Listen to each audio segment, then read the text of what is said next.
خبر یہ ہے کہ سب نظریں 27 اپریل پر لگی ہیں۔ سپریم کورٹ میں پنجاب کے انتخابات کے حوالے سے ہونے والی سماعت انتہائی اہم ہے۔ عدالت سے کیا بڑا فیصلہ آ سکتا ہے، اس حوالے سے مختلف خبریں افواہیں گردش کر رہی ہیں۔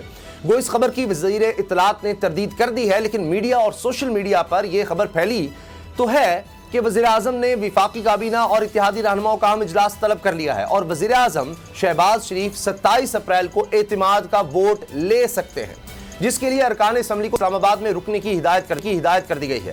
انہی خبروں کے درمیان ایک خبر یہ ہے کہ مردم شماری پر تحفظات دور نہ ہونے پر ایم کیو ایم نے اپنے ارکان اسمبلی سے استعفے لے لیے ہیں۔ ایم کیو ایم حکومت سے نکل بھی سکتی ہے، مگر متحدہ کے ماضی کو دیکھتے ہوئے اس کا امکان کم ہی نظر آتا ہے۔ سب سے اہم سوال انتخابات کا ہے، جسے روکنے کے لیے حکومت ہر حربہ آزما رہی ہے۔ تازہ آڈیو لیکس کے تانے بانے بھی اسی سے جوڑے جا رہے ہیں۔ پہلے اعلیٰ عہدیداروں کی گھریلو خواتین کی آڈیو لیک ہوئی، پھر سابق چیف جسٹس ثاقب نثار اور خواجہ طارق رحیم کا آڈیو کلپ وائرل ہو گیا، جس پر نون لیگ کے سوشل میڈیا اور چند میڈیا چینلز نے ایک طوفان برپا کرنے کی پوری کوشش کی۔ انہی حالات میں D G I S P R major general Ahmad Sharif کی پہلی پریس کانفرنس بھی انتہائی اہم ہے، جنہوں نے اپنی گفتگو میں ایل او سی پر بھارتی خلاف ورزیوں کو بے نقاب کیا، دہشت گردی کے بڑھتے واقعات پر روشنی ڈالی۔ وہیں سوالوں کے جواب دیتے ہوئے فوج کے کسی بھی قسم کے سیاسی کردار کی سختی سے تردید کر دی۔ ان کا کہنا ہے کہ جس ملک میں بھی فوج کو سیاسی مقاصد کے لیے استعمال کیا گیا، وہاں انتشار پھیلا۔ میجر جنرل احمد شریف نے کہا کہ پاکستان کی فوج قومی فوج ہے، جس کے لیے تمام سیاستدان اور سیاسی جماعتیں قابل احترام ہیں، لیکن فوج مخالف مہم میں کچھ سیاسی لوگ بھی شامل ہیں۔ انہوں نے کہا کہ جیسے جج کی توہین پر توہین عدالت کا مطالبہ ہوتا ہے، ایسی پاک فوج کے خلاف مہم پر بھی کارروائی ہونی چاہیے۔ آج کی پریس کانفرنس کا مقصد اور پیغام کیا تھا، کس کے نام تھا؟